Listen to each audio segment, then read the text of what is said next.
you 23, 24, 25, 20, yeah, 23, 24, 24, 25, and 25, 26, just so you can see what we spend in each of those. Right. Because those are some of the assessments that we have to kind of get tightened up to.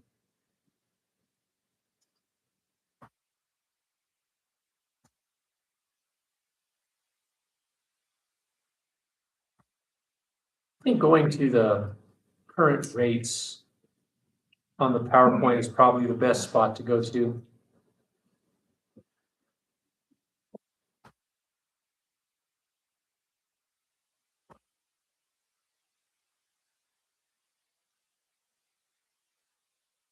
Looks like it's low.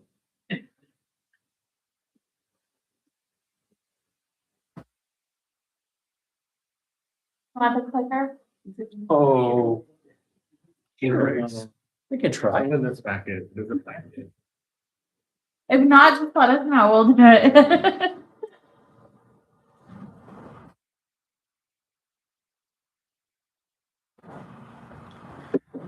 On your computer, what page do you want to go? I found current rates, but that's the first presentation. Do you want to go to the third presentation or the first presentation?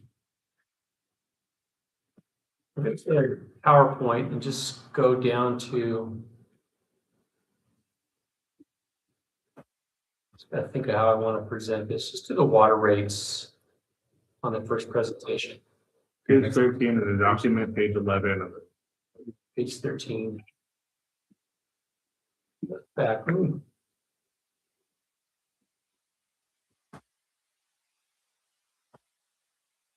Yeah, I think that's a good place to start. 13, got it. And then I'll just scroll through those and kind of talk about where we're at currently, and Yeah. I'll just kind of go through it.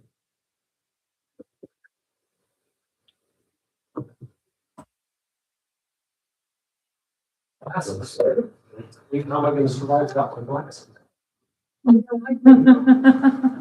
That's wrong.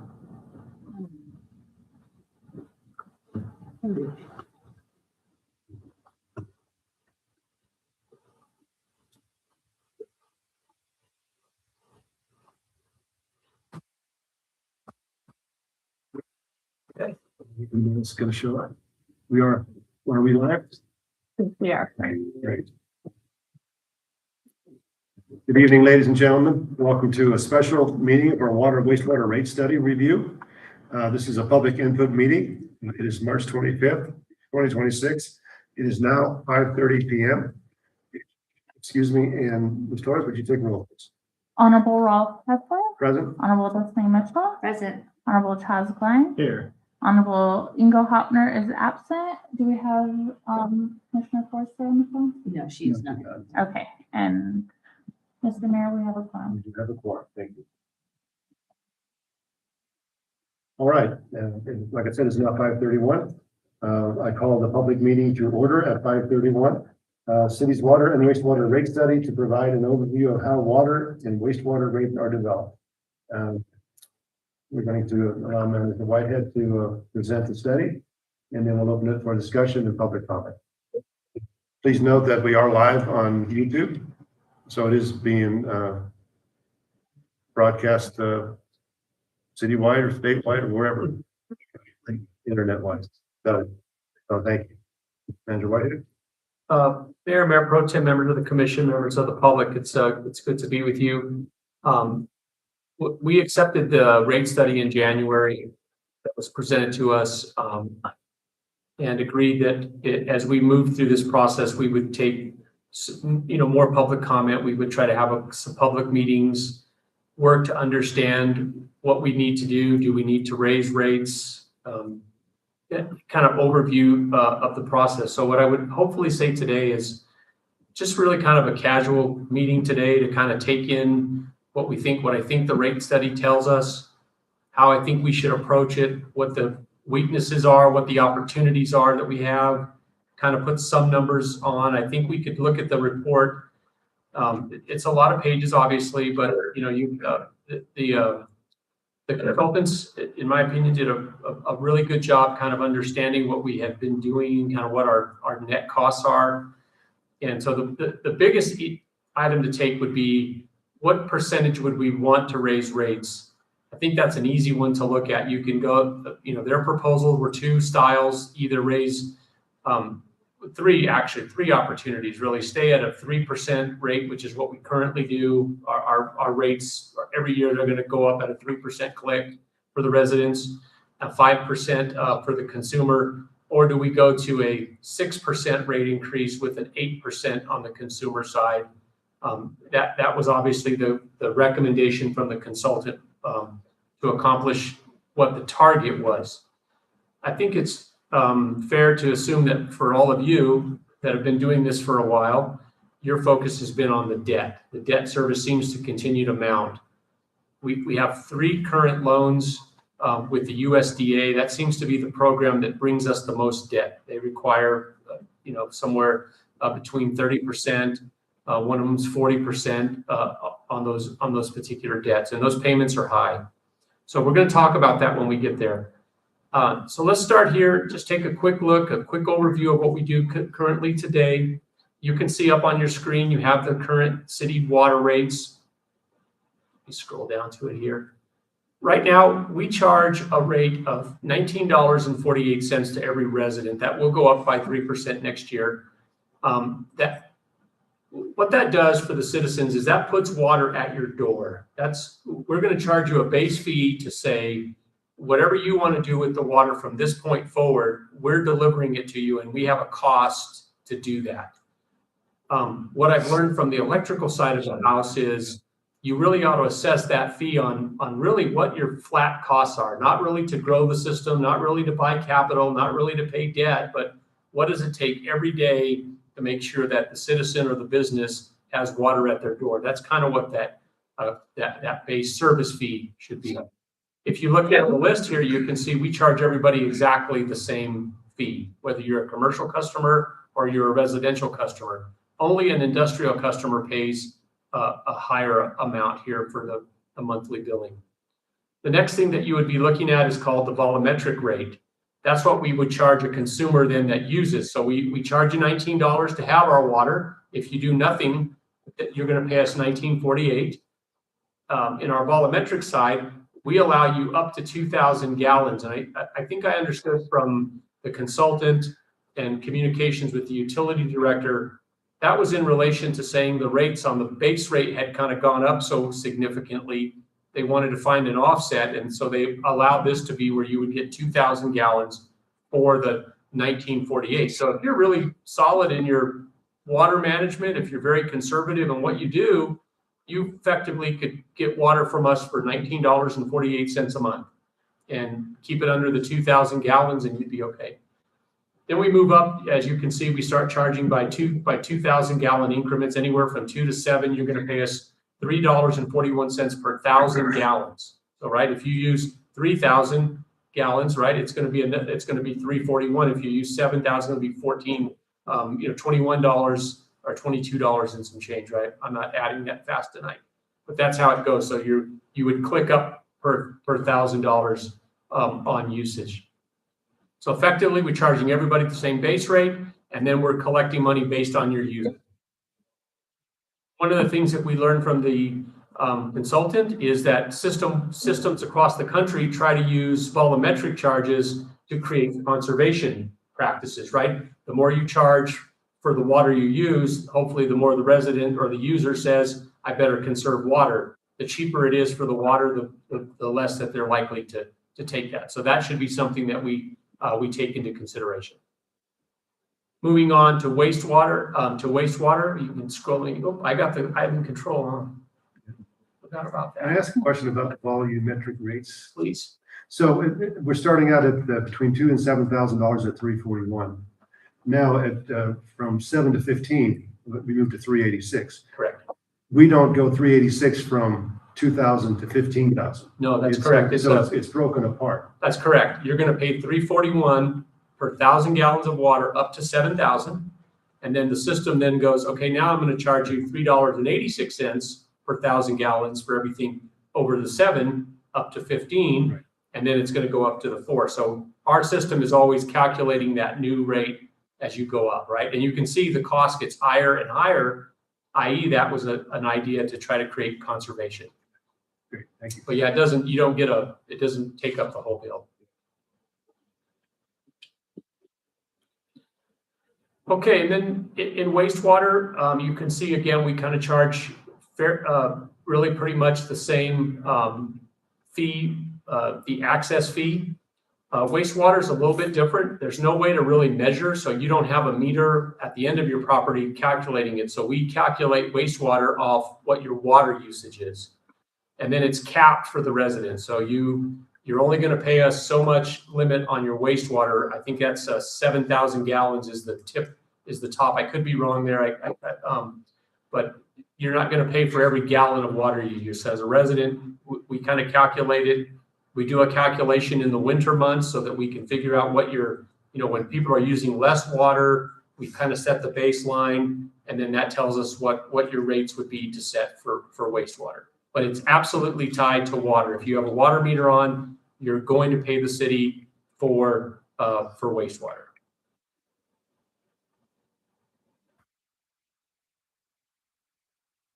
Okay, so then I'll scroll down to, again, the scenarios.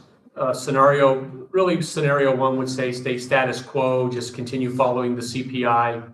General terms, it's really kind of the norm across the system is to say that the consumer price index rises at 3%. It's really not the case. There's multiple consumer price indexes. We could pick a utility price index. You could, but this is across general, and sometimes it's 2. I think right now it's a little below 3%. But on average, what we're doing is using 3% as a baseline. So every year, you're just going to go up 3%. So even though it does say annual CPI, we're not taking into account a particular day, looking at what CPI is and saying that's the next year's baseline for raising rates, right? Because it could have gone, if you did that at some point during COVID, right? And when we came out of COVID, rates could have gone up 9%, right? When CPI went up as high as the consumer price index went to 9%, if we were using that strategy, you would have gone up by that much on an annual basis. So, but that would be scenario 1 would be just continue doing what we're doing. They did. They were tied to it. You They were tied. have been charging an actual CPI. It was almost 3% during COVID. Okay. Yeah, I was thank you, Kathleen. Sorry. We got you. I'll go back and review that. Yeah, Understood. thank you. So scenario 1 would be staying with that strategy. Scenario 2 would be staying at 3% and then raising the commercial side to 5%. The other items that the consultant identified that we could potentially do to create more revenues would be phase in equivalent meter rate. So as you saw, we're charging $19.48 whether you have a 3/4 inch meter or you have a 4-inch meter. The consultant pointed out that if you had a 4-inch meter, you have 25% capacity, 25% times the amount of volume you could draw from our system, as opposed to a resident that only has a 3/4. So that would be an area where we would consider saying, the larger the meter that you have at your property, the more your base rate would cost, because we're producing and providing you more dollars. Another item would be to phase out the 2,000 gallons, so that again, every meter, if you stayed at that rate, no matter what, we would start charging you at 0 for the water that you begin to use, right? Follow that same strategy. If you kept it at 341, it would just start at 0. Once it passed 2, you'd go to the next limit and the next limit. They've proposed that we increase the rate for the outside users. This would take in Williamsburg at a 1.25% multiplier. So we would effectively charge anyone that we would sell water to outside of our city boundaries. We would add a 1.25% multiplier to those bills, and then just standardizing all minimum bills. The second scenario that they've recommended then would be to go to a 6% residential increase and an 8% commercial increase, and then maintain all of those same conditions. Different for the phase in for the meters, eliminate free water to 2,000 gallons. Next slide. The meter equivalent, this is the chart that they presented. So you could see on a 4-inch meter, we effectively can deliver you 25 times the water that you get if you have a 3/4 inch meter. And they created, these are the revenues from our system, from our water system looking going forward. They created a test year. They took a look and pulled out our debt service and our ability to set the item where we set aside capital. And they came up with their base revenues on what we would be collecting from those. And then they came up with their revenue requirements. And so this chart will show you that in 2026, their projection, if we stay doing exactly what we would continue doing, we would need to dip into our cash reserves about 179,000 to maintain the status quo on that. And then it's going to just continue to climb if we do nothing. If we stayed at the same base rate based on the costs going up at that 3% factor, effectively we would be dipping into our full accumulative cash flow at the end of the cycle. If you look at your the cost estimates that I've given you from our analysis, you would see that these trends don't necessarily hold consistent. Our maintenance kind of seems to fluctuate up and down.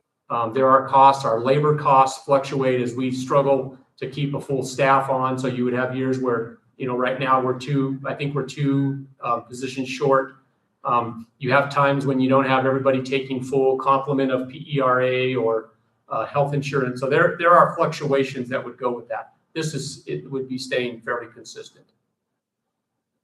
And then these are the revenues. So this would be then going to scenario one, where we stayed at a 3% and a 5% commercial rate. You would see again at 2029, the overall cumulative effect to our cash reserves would be about $650,000 less. It cost us about $378,000 of our cash reserves cumulatively over the 4 years. And then ultimately, if we did go to the 6% rate increase and the 8%, we would start seeing positive cash flow in 2029 of 173, and we would still maintain our cash reserve. We would only dipped in about 22,000.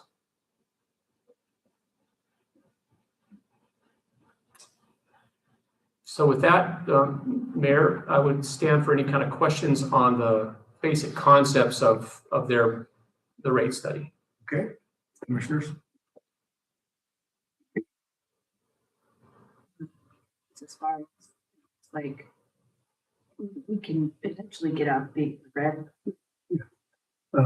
So this is absence of any mitigation efforts on our part to reduce fees other ways, whether it's through grant funding or other initiatives, right? To try to avoid having to increase the fees for the public. That's correct. And That's just saying if we continue to operate as we're operating, we do everything that we're doing, these would be the numbers. For instance, on the wastewater side, we've got several things that we're doing now to mitigate some of those costs.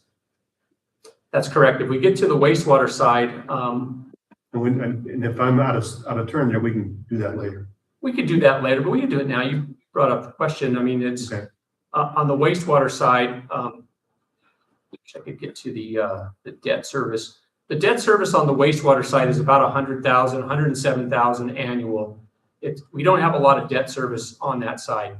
But one of the questions I asked coming in, understanding that the wastewater plant was in trouble, right? The headworks is broken, the weirs are broken, not sure where we were going to get those funds. I basically said, can you tell me what it would cost us if I had to borrow $5 million? How could I repay those loans? And so that is absolutely the scenario that you see in this, where they proposed we could raise rates at 15% for 3 years, 25% for 3 years to get to a higher baseline and then go back to a CPI recommendation. The nice part about that is we've been pretty successful this year. We've raised almost $2 million right now, which will go into fixing the weirs and the headworks. It would appear that we're reasonably in line to receive some water trust funding for the wastewater plant at another $2.6 million.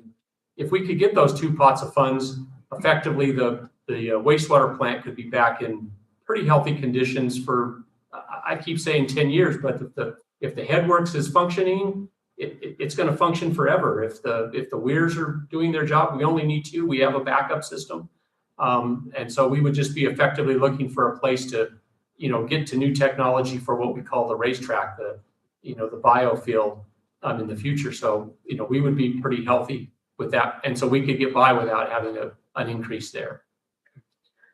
So on the wastewater side, we're looking better. I mean, we can do some things to mitigate those costs, and perhaps we can either delay any increases or cut back the increases, depending upon we know what's coming in. That's correct. Okay. On the water side, so as far as our reoccurring debt that we've accumulated because of our success of getting grants from various types, we're processing over $50 million worth of grants. Almost every grant that we receive comes with a loan component and a cash component, and that's what's depleting our cash reserve, right? Well, it will start to. Or will start to. Mhm. And those are some of the issues that we have. And so what's happening is it's mitigating our opportunities to go out and apply for more grants or on the water side. So we have to be very cognizant of what we're doing because of our reoccurring debt. What is our reoccurring debt now? That we're in it for the long term, for the long haul. Let's see if I can get all the way to get past this, and get to the actual study. Can you get me to the study itself? Is it in there? It's half a billion. It's 473,000 currently under the study, but the study did not take into account the two current USDA projects, WSP 1 and WSP 2. Right. So when I calculate the two payments that we'll have on an annual basis, we'll be at $755,000 of annual debt payment for the water side. And do you have a general philosophy as far as cash reserves? And what you think we ought to try to work ourselves to? And what as far as applying for additional debt or trying to figure out a way to mitigate some of these costs? The general fund is required to have 1/12 of its operating budget in reserve. Right. I've not studied the utilities to see what kind of cash obligations we would have at any one moment to recognize that you should have a reserve. But there's definitely going to be some number there, right? We operate at about 1.7 million at the water side, 1.4 at the wastewater side. Is it a 50% factor? So you'd want to have, $800,000 at minimum cash at all times Right. in those accounts. I would think it's some number like that.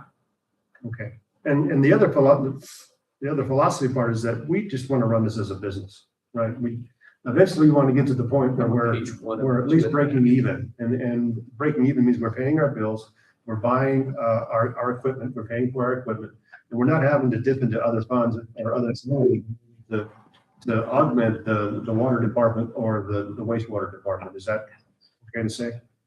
I think that's okay. I think you can't look at it, you and I have had this conversation, you can't look at it and simply say, we need to take in a revenue, it needs to have a cost, and whatever that is, we get to zero, because the system has to move, it has to grow. Right. One of the concerns I have is we're doing really well with these grants, right? We're going to put almost 60 million in the ground in the next 3 years. That's going to fix 40-50% of the water system, which means we still have 50% that needs to be fixed. At some point, I've got to take the crew, and they have to become not only a crew that can go deal with an emergency water leak and solve water that goes down the street, but we have to be able to start being able to construct 500 feet of water line in neighborhoods. It needs to be something that's ongoing, where we're, right now, again, in the electric department, right? We're putting up new poles, we're putting up new conductor, we're fixing the system, we're taking stuff that's old and antiquated and replacing. So you have to have all those components in place within the system. And so I've not had an opportunity to really kind of assess it from that perspective of how much revenue should you have in there that you can effectively put in the ground on a yearly basis within our crew without having to hire a contractor, right? Right. And we can't do a lot. The challenge that you have with today's work crew, no disrespect to them, right? But it's a Monday through Friday, 8 to 5 job. You have days on, days off, sick days. You have a lot of challenges that say, coming in and building 10 blocks of water isn't going to happen in 5 days. It's going to take a little time. So those would be my, my thoughts on how the Okay. system should grow. And I think that the public should be aware that every grant that we apply for, every funding source we work for, we try to avoid having to pay a loan component or a match component. We jump on the colonious aspect of our community. We let them know that we're a poor community. We let them know that by getting all these grants, we're starting to leverage our future because we're having this reoccurring debt that we have to pay every year. And it's kind of affecting the decisions we have to make to seek more grant funding. So we're cognizant of that, and we're going to have to try to find some other ways other than just tax relief to mitigate some of these costs. Yeah, I would think so. And the other component on doing the match, it looks like the Water Trust Board for the state of New Mexico is really working to become a source for dealing with water, right? I think the governor's 40-year water or 50-year water plan is important. I think they're working to do that. That particular fund is always going to come with a 10% match and a 10% loan component. But if we know that that's the way it's going to be, you build the system out to say, let's accumulate enough cash to be able to apply for $5 more million, and you have $50,000 in your match fund to be able to do that. So you're not just like you guys were at this point, kind of you're back against the wall and you're just applying for everything you can get. And when it comes with the loan component, you have no option. So I think that's another component where you're building out and you have enough to match. You match that to your next project and your next plan. All right, I'm going to stop asking some questions. Any other commissioner would like to jump in? I think you did a great job. Mr. Glines? Okay, I'm going to open this up to the public now. And if there's any public comment, I know that you signed up. If you'd like to make any comments or ask any questions, you're welcome to come up to the podium. Thank you. Is this on? Yes. Yes. Kyle Smith, I live here in town. I'm gonna communicate to you why I don't have faith in you guys to interpret this for us, why I don't think you should do any increase at all. Our city is currently hemorrhaging money to people who are not qualified for the jobs that they have. And because they are not qualified, they don't know how to disperse the money that they're getting. Okay? No offense, Mr. Whitehead. I respect you a good bit. No offense. You are not qualified as much as the other guy that applied for the job. And it was a dereliction of y'all's duty, not you, you're good. It was a dereliction of y'all's duty to hire Mr. Whitehead because he's a local over the guy that was the vice president of the second largest electric co-op in the country with a master's degree from Northwestern and decades of work for one of the largest growing metropolitan areas in the country, Austin, Texas. And the city commission decided in its infinite wisdom not to hire this guy who wanted to retire here, who's been visiting here for decades. No offense, Mr. Whitehead. You should honestly just, if you read the two resumes, you logically go, he was more qualified than me. No big deal. But our continuing nepotism in this city is causing these problems. You want $179,000 to cover the difference? What about our airport contract, Mrs. Alvarez? I understand that Kyle Tack, your son, works there. Mr. Smith, we're talking about water Okay, and the water. the city-owned Let's airport. keep your discussions to that. Okay, we could get the money for the water from the broken contracts that the city signs. For instance, the airport that we signed over to a private company. When we owned it, personnel costs were less than $100K a year. That was in 2019. You can dig up the minutes. I've emailed them to Francis Luna. Now they're over $300,000 a year, a little over $20,000 a month for personnel costs to an entity that should be open to IPRA, but it is not. Now it's a private company. So we can't figure out who works there. I had to call and ask by name to find out that one of y'all. Once again, draw you back to water. This goes back to water. And if we didn't hire felons in the city and all that to manage our money, we might actually get a little more bang out of our buck. Because currently we have some felons, don't we, Mr. Heckler? Some people that stole from parks in Las Cruces. That doesn't have anything to do with. No, I'm saying we This don't line trust continues. because we have felons working for the If city. this line continues, I'm going to call Okay. order and ask you to be excused. So my point is this, we don't have qualified people working for the city. We don't, and this is a very important one, because I used to work for water. In my first day, I was in the cave-in. I'm fine. I'm not a litigious person. I got right back up, got to work. I had 5 feet of dirt fall on me. Jesus Navarro pulled me out of it by my hands. He said, "Man, you're hurt. Go file a claim." I saw that happen. "You're hurt." I said, "No, man, I'm fine."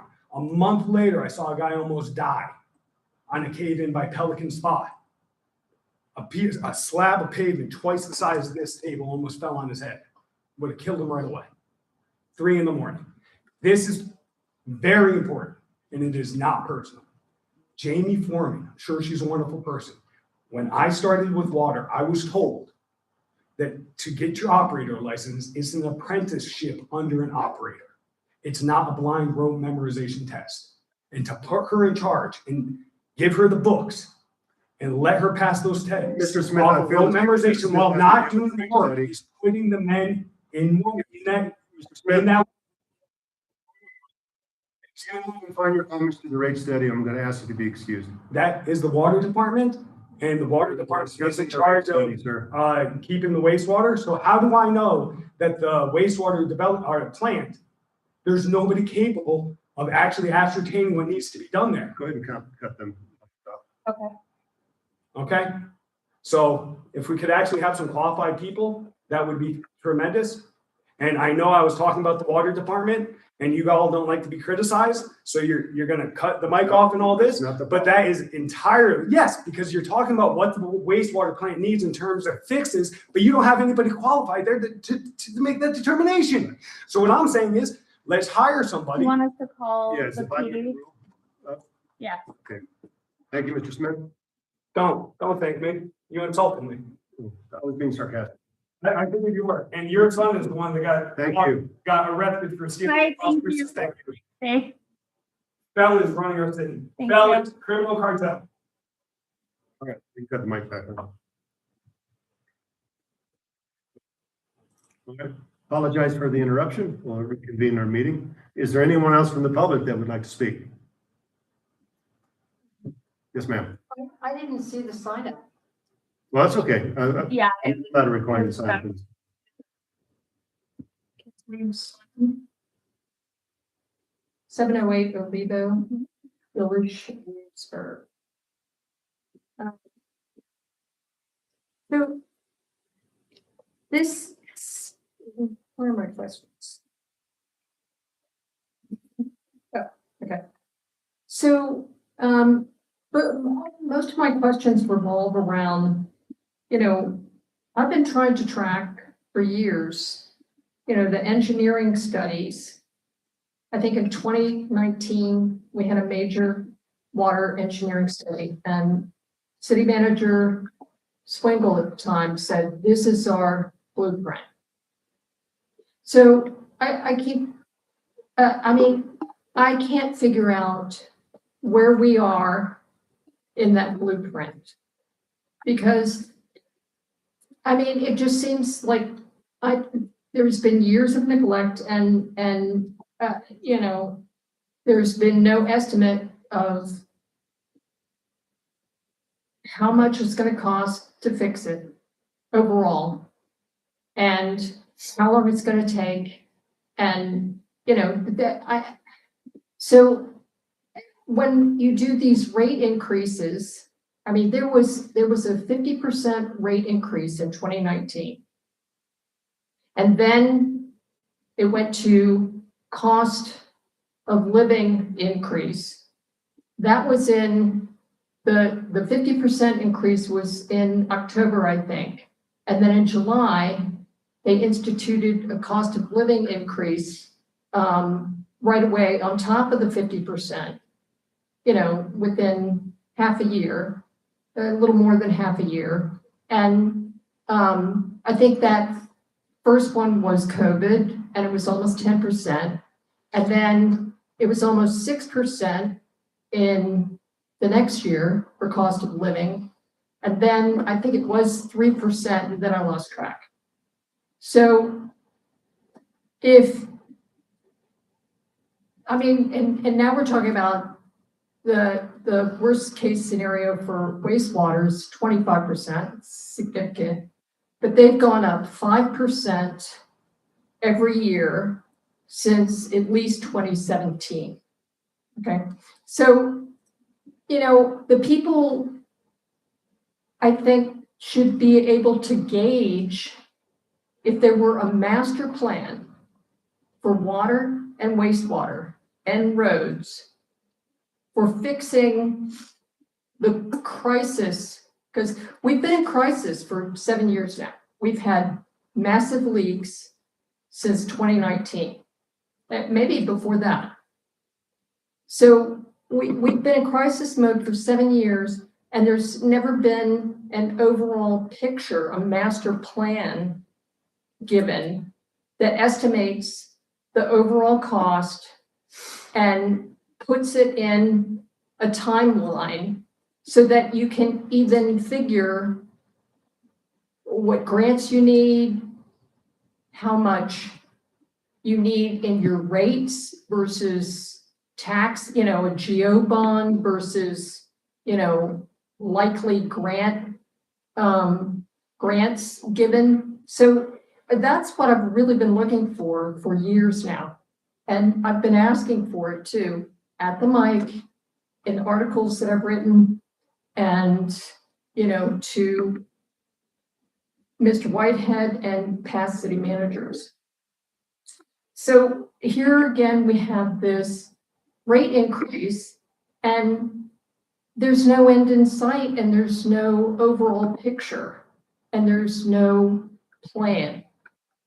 So, I mean, I would really like, I think you're working on a wastewater major plan. I don't think there's been a major water overall major plan since 2019. I mean, I like that overview. The other thing is, I mean, I have no idea how we've been paying and how much we've been paying on average for these crisis leak fixes where, you know, city staff can only address crises. And then we also have to pull in contractors, and there's not been any reporting on how much that is costing us. And I don't see it in this study. And I understand from Mr. Whitehead that this study, the scope of work was redefined 3 times. And in the first scope of work, am I being timed? We allow 5 minutes, but we'll let you continue, ma'am. Go ahead. Okay, so where was it? Now I lost my place. Yeah, crisis leak responses were not included. Yes, the crisis hasn't, so I didn't see that in here. Oh, yeah, and then the scope of work has been redefined 3 times. And in the first scope of work, and this was under Mr. Swingle, the company NewGen, they were going to interview department heads. They were gonna, you know, get an idea of the state of the assets and capital projects. And they were, you know, gonna give this overview that I've been looking for. And then under Andrew Gonzalez, it changed. And then under Mr. Whitehead, all the capital projects aspect were limited to 5 million for wastewater. So did the company do that? Do we have that information? On the capital Yeah, projects? the first scope of work, because, I mean, I think, and I'd like to know how much this study cost through all the iterations. Because I think we And I think I provided you with those, with all the costs, and it was about $44,000, $48,000 with a 4-year contract. I gave you the. I'm sorry, I looked over my past notes. I guess I took crummy notes. If I don't, I'll get you that, but it was, because that was one of the questions you had asked me. Yeah, before, I did. I was the remember cost, asking you, and I went and I couldn't find any. provided those. So you gave me the change in scope letters, but you did not give me, I asked if they went through that process of interviewing the staff and the capital projects and all that stuff. I think, Mayor, Kathleen, what I would say to you is they looked at the capital projects, but they looked at them only in debt. So if you go take a look again at the debt schedule, they took a look at every single project that we had on the books and what was the debt associated with that capital project. Okay. And then they inquired again for me when they came in and said and kind of briefed me on the project. They said, that's what we're going to look at. What your current debt load is, what your current revenues are. And then that's where I came up with the concept to say it's potential that we're going to need to borrow something to solve the wastewater plant, right? You know, I'm getting involved in March and April of last year when I'm getting involved in finding out the challenges we have there. And so that's, you know, it was just a generic concept to say, how do I solve that problem and what would it cost me if I have to use debt as a potential solution, right? And remember, we were under an administrative order at the time too that said you have to fix these problems. You are not compliant. So you kind of take those two opportunities and say, what's the fastest way for me to fix it? Well, I have to borrow the money if the environment department says you're going to shut it down. So that's just a day by day assessment for how I would operate any business, right? To say, how do I solve that problem? Right.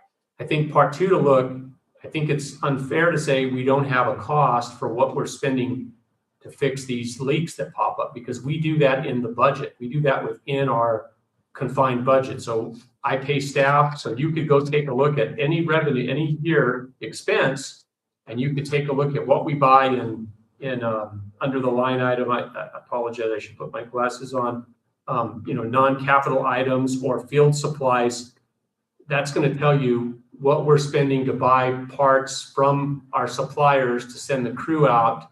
And then you could take the labor, and that's going to tell you kind of effectively what we're spending to patch the leaks.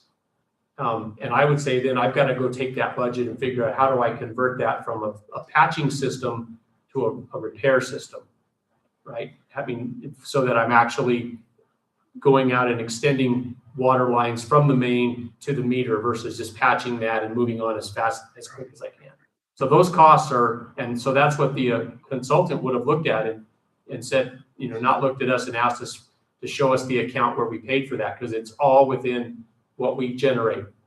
You pay us your bills, it goes in the budget, we break the budget down, and with those budgets, we do our best to put those dollars back into the system to fix any ailing repairs. And do you have a general budget for what you're going to pay the contractors So the two for the crisis leaks? The one contractor that we use, which was Jesse Cole, who's our contractor, he is our wastewater technician. He's our 4x4. He's the item that we use to be compliant, right?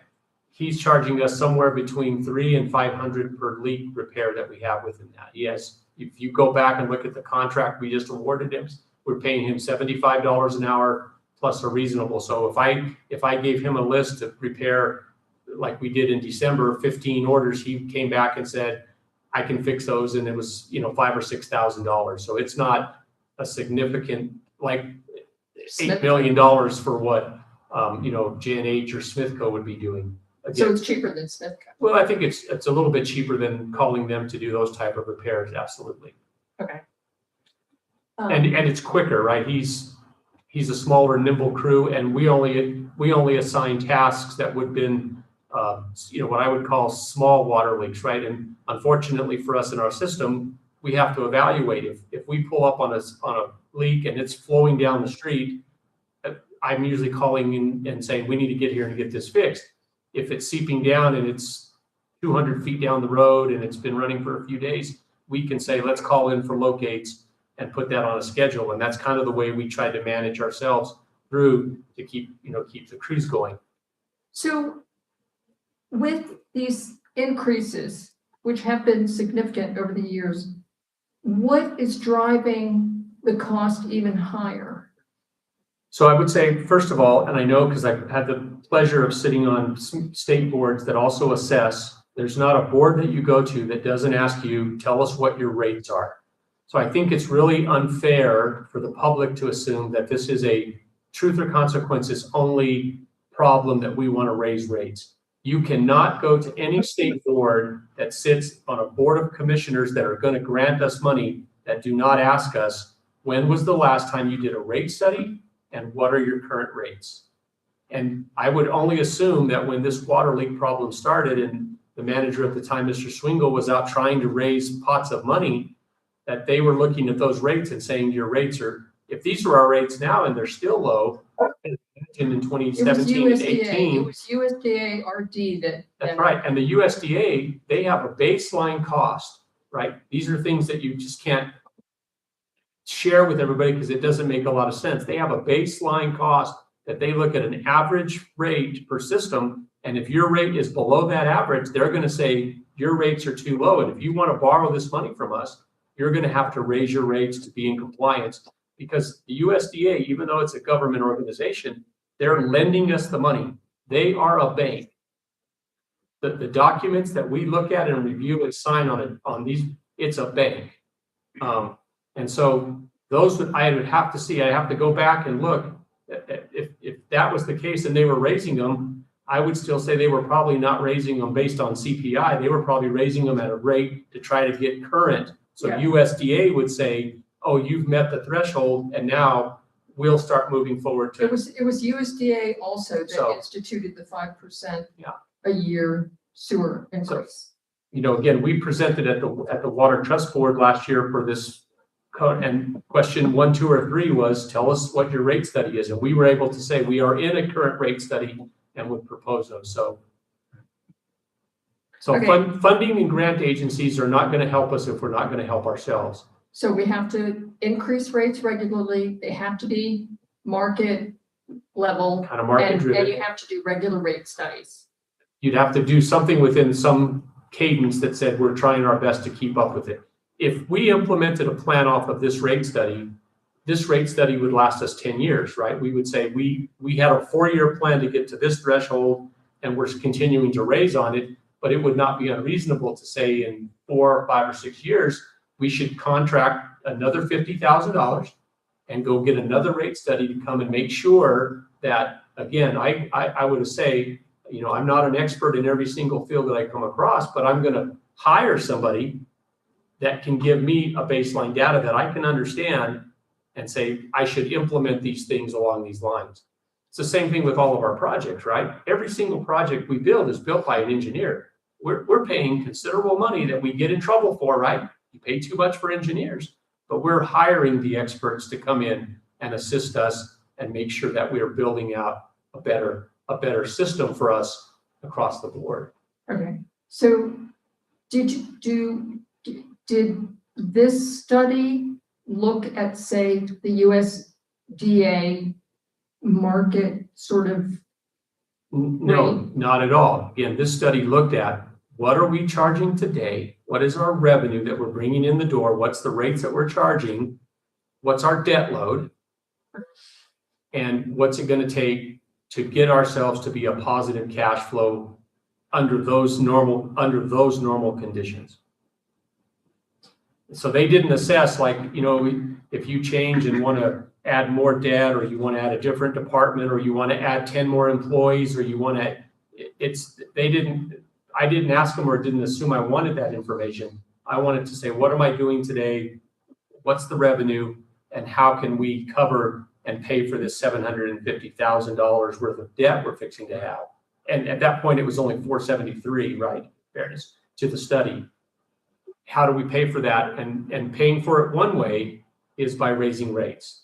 Okay, so what's driving these rates beyond the increases we've already instituted? Would it be fair to say that it's the new debt we're going to take on?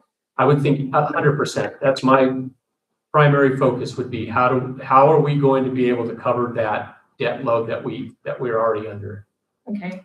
And then part 2 of that would be to recognize that we are probably maxed on that number as well, right? So not to say also, oh, great, I can just keep raising rates and go borrow more money. It's to say we're probably at the top end and taxing the system if we do something like this. And now we've got to find, after this 60 million we spend, we need to find a better tool to raise grant money if we're gonna be able to fix the system. Okay, so just an aside, Okay, I'm gonna allow 2 more questions. Okay, okay, can I do an aside, which is not a question? It's really Okay. 70 million. I added up what Tracy gave me at the February meeting with all the water and wastewater projects. And it's like 68.9 million. So it's really closer to 70 million of projects that you have in the books for water and wastewater. Okay.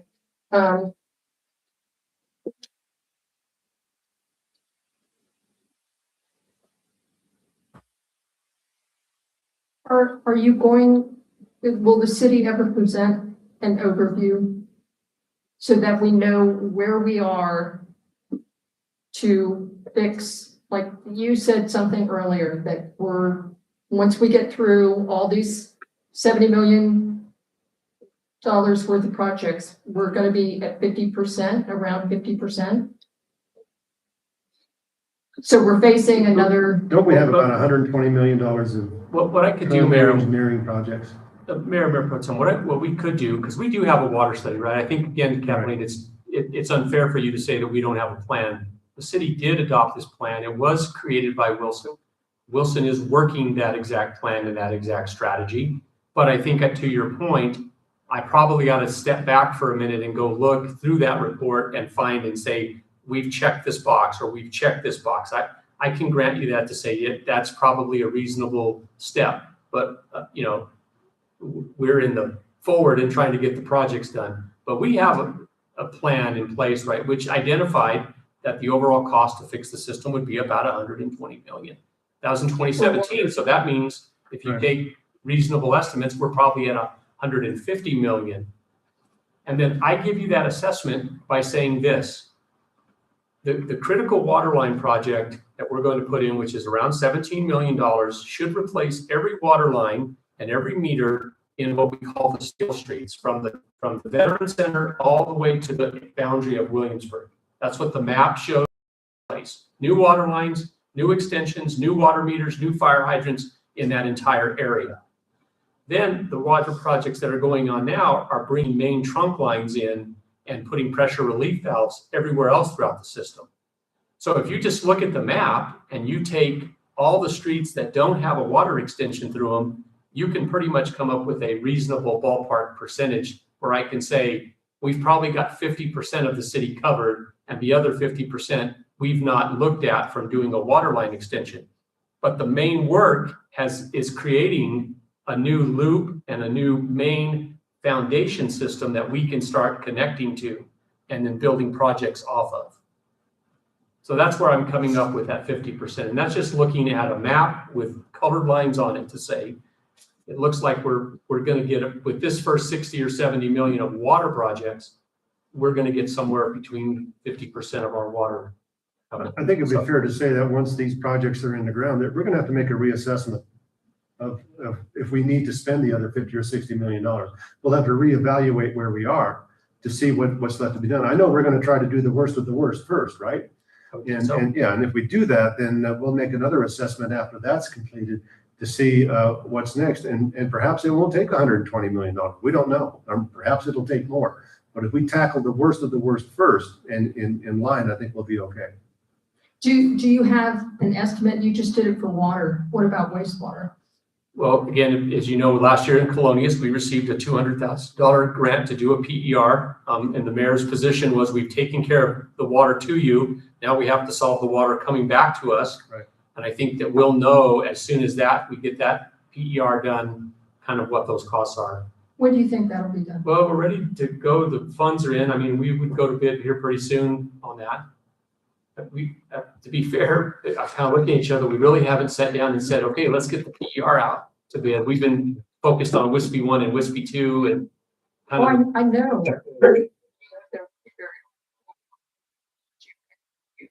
Saved us a lot of money.